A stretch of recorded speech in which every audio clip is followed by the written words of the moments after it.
السلام علیکم ورحمۃ اللہ وبرکاتہ بسم اللہ الرحمن الرحیم الحمد للہ رب العالمین والعاقبۃ للمتقین والصلاة والسلام علی سید الانبیاء والمرسلین سیدنا و امامنا و نبینا محمد وعلی آلہ واصحابہ ومن والاه اجمعین اما بعد۔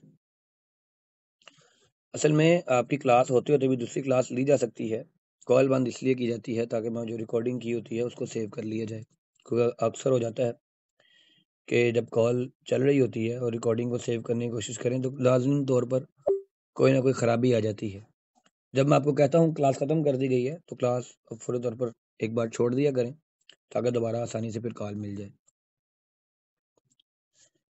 ہمارا عقیدے کا آج تیسرا لیکچر ہے اور آج کا جو ہمارا ٹاپک ہوگا وہ یہ ہوگا کہ نفی اور اثبات، یعنی کسی بھی چیز کا انکار کرنے میں اور کسی بھی چیز کو ماننے میں اثبات کہتے ہیں کسی چیز کے بارے میں ہاں کرنے کے لیے، نفی انکار کرنے کے لیے۔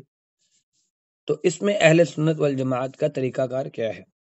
اور اہل سنت والجماعت میں روز اس کے بارے میں کہتا ہوں کہ وہ جماعت ہے جو اللہ کے رسول اور صحابہ کرام کے راستے پر چلنے والی ہے۔ اللہ تعالیٰ نے اپنی ذات کے لیے جو کچھ بھی ثابت کیا ہے، جو کچھ بھی اپنی ذات کے لیے بتایا ہے، اللہ رب العزت کے اس بتائے گئے پر اہل سنت والجماعت انہیں تفصیلی طور پر مانتے ہیں۔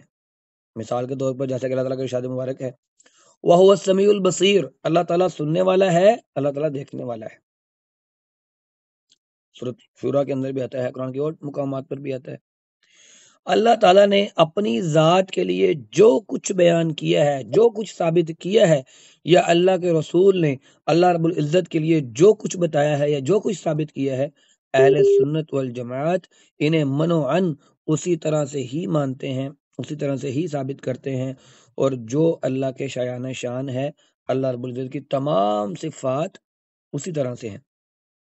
اور اسی طرح اللہ تعالیٰ نے اپنی ذات سے جن چیزوں کی نفی کی ہے، یا رسول اللہ صلی اللہ علیہ وسلم نے اللہ رب العزت کی ذات سے جن چیزوں کی نفی کی ہے، تو اہل سنت والجماعت اجمالی طور پر اللہ کی ذات سے ان چیزوں کی نفی کرتے ہیں، جیسا کہ اللہ تعالیٰ کا ارشاد ہے لیس کمثلہ شیء، اللہ کی مثل کوئی چیز نہیں ہے۔ تو ہم کہتے ہیں جی اللہ کی مثل کوئی چیز نہیں ہے، چاہے وہ کتنی ہی خوبصورت ہو، وہ کتنی ہی بڑی ہو، ہم اللہ کی مثال نہیں دیتے۔ اور نفی کا تقاضا یہ ہے کہ اللہ رب العزت نے جن چیزوں کو اپنے لیے منع کر دیا ہے اسے ہر صورت اس سے منع ہو جائیں کہ بس اللہ تعالیٰ نے یہ کہہ دیا، جیسے مثلا لا تأخذہ سنۃ ولا نوم، کہ اللہ کو نیند اور اونگ تک بھی نہیں آتی، اللہ نے نفی کر دی، تو بس اس پر بات ختم۔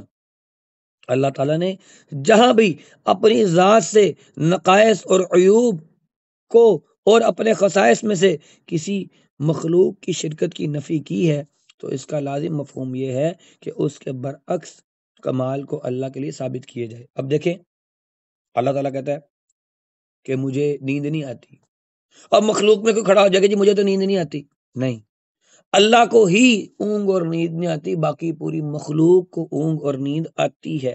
یہ لازم ہے کہ اللہ رب العزت کے ساتھ جب ایک چیز کی نفی کر دی ہے کہ یہ کام اللہ تعالیٰ کے ساتھ نہیں کر سکتے، تو پھر باقی سب کے ساتھ کر سکتے ہیں، باقی اللہ کی مخلوق ہے، یہ لازم ہے۔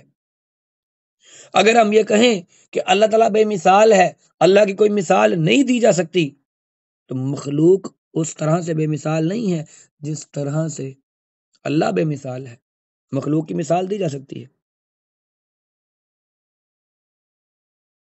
جب اللہ تعالیٰ نے یہ فرما دیا لیس کمثلہ شیء وہو السمیع البصیر کہ اللہ رب العزت کے مثل کوئی چیز نہیں ہے اور وہ سننے والا ہے، دیکھنے والا ہے، تو اس آیت کے اندر اس بات کی صراحت ہے کہ اللہ رب العزت نے اپنی ذات، اپنی صفات اور اپنے افعال میں اللہ مخلوق کی مشابہت سے منزہ ہے، اوپر ہے، پاک ہے۔ اور پھر یہ جو لیس کمثلہ شیء کہ اللہ کی مثل کوئی چیز نہیں ہے، یہ فرقہ مشبہ اور عقیدہ مشبہ والوں کی یہ نفی ہے۔ اور آخر میں جو کہہ دیا وَهُوَ السَّمِيعُ الْبَصِيرُ، کہ وہ سننے والا ہے، دیکھنے والا ہے، یہ فرقہ معطلہ جو منکرین صفات ہیں، اللہ کی صفات کے منکر ہیں، اللہ نے ان کی بھی تردید کر دی ہے۔ اللہ تعالیٰ کی مثال بھی نہیں دی جا سکتی، اور اللہ رب العزت دیکھنے والا ہے، اللہ تعالیٰ سننے والا ہے۔ وہ کیسے دیکھنے والا ہے، کیسے سننے والا ہے؟ جیسے اس کی ذات کو لائق ہے۔ اور پھر اشعرا نے اس آیت کریمہ میں انہوں نے اس کے بارے میں کہا، انہوں نے مزید اس کے بارے میں بات کی۔ معتزلہ مزید اس کے بارے میں بات کرتے ہیں، وہ عقیدے کی تردید کرتے ہیں، وہ کہتے ہیں لو جی، اللہ تعالیٰ جو کہتے ہیں کہ اللہ تعالیٰ سننے والا ہے بلا سماعت، اللہ تعالیٰ دیکھنے والا ہے بلا بصارت، تو ہمیں اس کی ڈیپتھ میں جانے کی ضرورت نہیں ہے۔ اللہ نے کہہ دیا وَهُوَ السَّمِيعُ الْبَصِيرُ، اللہ تعالیٰ سننے والا ہے، اللہ تعالیٰ دیکھنے والا ہے، تو اس پر ہمیں مزید گہرائی میں جا کے کہ اللہ کیسے سننے والا ہے، اللہ کیسے دیکھنے والا ہے، جیسے اللہ کی شان کو لائق ہے اللہ ویسے دیکھنے والا ہے، جیسے اس کی شان کو لائق ہے اللہ ویسے سننے والا ہے۔ سورۃ اخلاص میں 2.5 قرآن کے برابر ہے، کہ جیسا کہ اللہ تعالیٰ اللہ کے نبی صلی اللہ علیہ وسلم نے بیان فرمایا ہے، صحیح بخاری کے اندر حدیث ہے، اور علماء کرام نے اس کی تشریح اس طرح سے کی ہے کہ قرآن کریم 3 قسم کی باتوں پر مشتمل ہے: توحید، پچھلے قوموں کے قصص اور احکام۔ اب چونکہ اس صورت میں توحید کی تینوں قسمیں یعنی توحید الوہیت، توحید ربوبیت اور توحید اسماء و صفات کا بیان ہے، اس لیے اسے 1/3 قرآن کے برابر دیا گیا ہے۔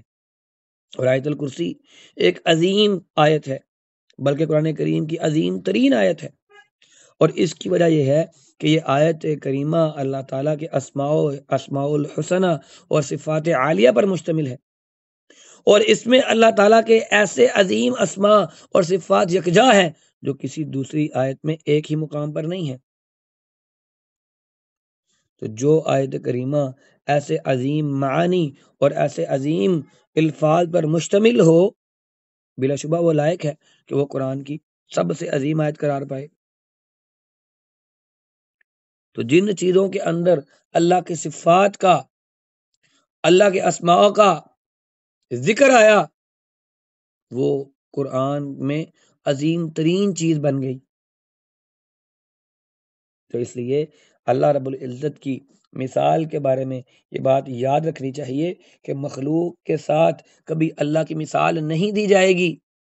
جس چیز کا اللہ نے اپنے لیے کہہ دیا کہ ہاں میرے لیے ہے، جیسے کہ اللہ نے کہہ دیا وَهُوَ السَّمِيعُ الْبَصِيرُ، میں سننے والا ہوں، میں دیکھنے والا ہوں، تو اللہ تعالیٰ سننے والا ہے، اللہ تعالیٰ جاننے والا ہے۔ ہم اس کے بارے میں اس کا انکار نہیں کریں گے۔ اور جب اللہ نے اپنے لیے کسی بات کی نفی کر دی، جیسے لا تأخذہ سنۃ ولا نوم، کہ اللہ رب العزت کو نیند اور اونگ نہیں آتی، اللہ نے نفی کر دی، اب ہم اس کے اندر یہ نہیں کہہ سکتے کہ نیند کیوں نہیں آتی، اونگ کیوں نہیں آتی، یا کس طرح سے نہیں آتی، یہ کیسے ہو سکتا ہے، نہیں، ہمیں اس پر ڈیپتھ میں جا کر تحقیق کرنے کی ضرورت نہیں ہے۔ جو اللہ اور اللہ کے رسول نے بتا دیا اس پر ہم سمعنا و اطعنا کہتے ہوئے صرف ہاں کریں گے۔ اسماء و صفات کے بارے میں اہل سنت والجماعت کا عقیدہ تفصیلی بیان کیا ہے۔ اسماء و صفات کے بارے میں اہل سنت کا وہی عقیدہ ہے جو امت کے سلف صالحین رحمہم اللہ کا تھا۔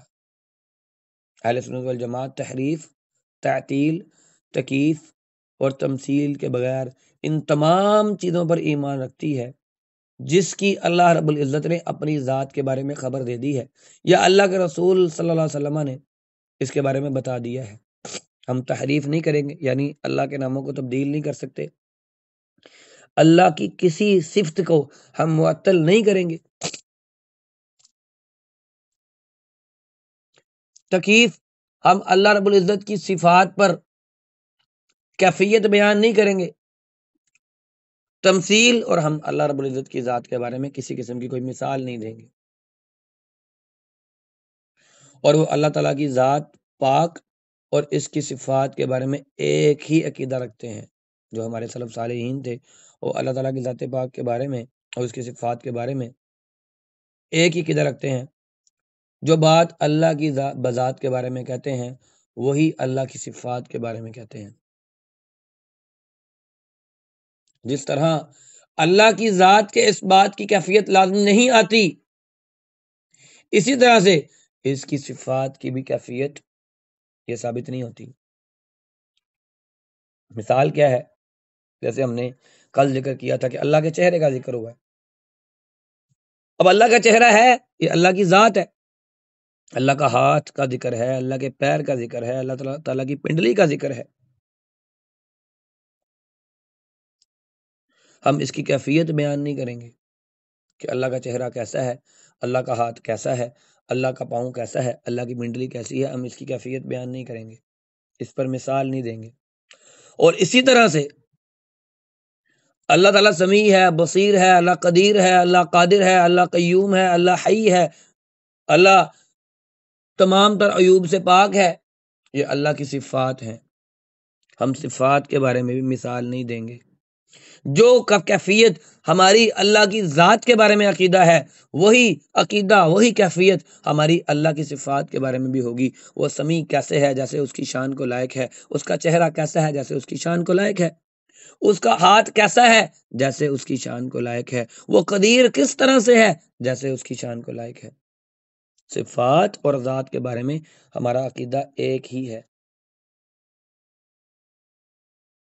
اسی طرح سلف صالحین کا عقیدہ یہ ہے کہ کتاب اللہ اور سنت صحیحہ دونوں میں سے کسی ایک سے بھی جو چیز اللہ کے لیے ثابت ہو جائے، وہ اللہ کے اسماء میں سے ہو، وہ اللہ کی صفات میں سے ہو، ہمارا اس پر ایمان رکھنا یہ واجب ہے، اور کیفیت ثابت کیے بغیر رکھنا یہ واجب ہے۔ جس طرح وہ اسماء، وہ صفات آئے ہیں، اسی طرح ان کو ماننا واجب ہے۔ ہم اس کی نہ تو مثال دیں گے، ہم نہ تو اس کی کیفیت بیان کریں گے، ہم نہ ہی اس کے بارے میں مزید گہرائی میں جا کے دیکھیں گے کہ یہ کیسے ہے، کیوں ہے۔ لیکن اگر مگر کا سوال اللہ کی ذات اور اللہ کی صفات کے بارے میں نہیں ہو سکتا۔ اور اہل سنت والجماعت اللہ رب العزت کو اس کی مخلوق پر قیاس نہیں کرتے، اور اللہ کی ذات کے بارے میں کوئی بھی مخلوق پر قیاس کرنا، یہ قیاس آرائی مطلقاً جائز نہیں ہے، کسی صورت بھی درست نہیں ہے کہ ہم اللہ کے چہرے کے بارے میں قیاس آرائی کریں کہ چہرہ اس کا ایسا ہوگا، اس کا ہاتھ ہمارے ہاتھ کی جیسا ہوگا، اس کا پاؤں ہمارے پاؤں کے جیسا ہوگا۔ نہیں، کیونکہ اصل اور فرع کے درمیان امور الہی میں مماثلت اور تشبیہ برابری کے لازم آتی ہے۔ اگر ہم اللہ کو اپنے ہاتھ کے ساتھ، اللہ کے ہاتھ کو اپنے ہاتھ کے ساتھ مثال دیں گے تو پھر یہ برابری کی طرف جاتا ہے، اور مخلوق میں کوئی بھی خالق کے برابر نہیں ہو سکتا۔ اللہ تعالیٰ کے حق میں نہ تو قیاس آرائی کی جائے گی، نہ ہی تشبیہ دی جائے گی، اور نہ ہی کوئی کسی بھی قسم کی کوئی مثال دی جائے گی۔ اللہ تعالیٰ سب سے اعلیٰ ہے، سب سے بہتر ہے۔ اور خلاصہ یہ ہے کہ اللہ تعالیٰ کی ہر صفت وہ کمال درجے کی ہے، اس سے اوپر کوئی چیز ہو ہی نہیں سکتی، اور اللہ تعالیٰ تمام نقائص سے پاک ہے۔ اور جو کچھ بھی مخلوق ہے، مخلوق کے اندر نقائص پائے جاتے ہیں، اور مخلوق کے اندر عیب اور باقی معاملات بھی ہوتے ہیں، اور مخلوق عیب سے، عیوب سے، نقصوں سے پاک نہیں ہے۔ اللہ سبحانہ و تعالی تمام تر نقائص سے بہت اوپر ہے، اور یہ نقائص بھی اللہ کی مخلوق ہیں، اور اللہ خود خالق ہے، اور خالق کا مخلوق کے ساتھ کبھی کوئی مثال دی جا سکتی ہی نہیں ہے۔ اللہ تعالیٰ ہمیں صحیح معنوں کے اندر عقیدے کو سمجھنے کی توفیق عطا فرمائے۔ کل انشاءاللہ عقیدے کے حوالے سے ہم کچھ قرآنی آیات اور کچھ احادیث، اور پھر انشاءاللہ اس کے ساتھ ساتھ ہم مزید اس کی تفصیل بیان کریں گے۔ آج کے سبق کا خلاصہ یہ ہے کہ اللہ تعالیٰ کی ذات اور اللہ تعالیٰ کی صفات دونوں کے بارے میں ہمارا عقیدہ ایک ہی ہے۔ ذات کے بارے میں جب کوئی چیز آئے گی، ہم اس کی بھی مثال نہیں دیں گے، اس کی کوئی تحریف، اس کی کوئی تعطیل، اس کی کوئی تکییف ہم بیان نہیں کریں گے، منوعن جیسے بتا دیا گیا اس پر ایمان رکھیں گے۔ اور صفات کے بارے میں بھی ہمارا سیم یہی عقیدہ ہے، ہم کوئی بھی تحریف، کوئی بھی تعطیل یا تکییف یا تمثیل ہم اس پر بھی بیان نہیں کریں گے، جو جیسے بتا دیا گیا ہے منوعن ویسے ہی اس پر عمل کر لیں گے۔ اللہ تعالیٰ ہمیں صحیح معنوں کے اندر عقیدے کو سمجھنے کی توفیق عطا فرمائے، کیونکہ عقیدہ جنت میں لے جانے کا ضامن ہے۔ یہ بات ذہن نشین رکھی جائے۔ السلام علیکم ورحمۃ اللہ وبرکاتہ۔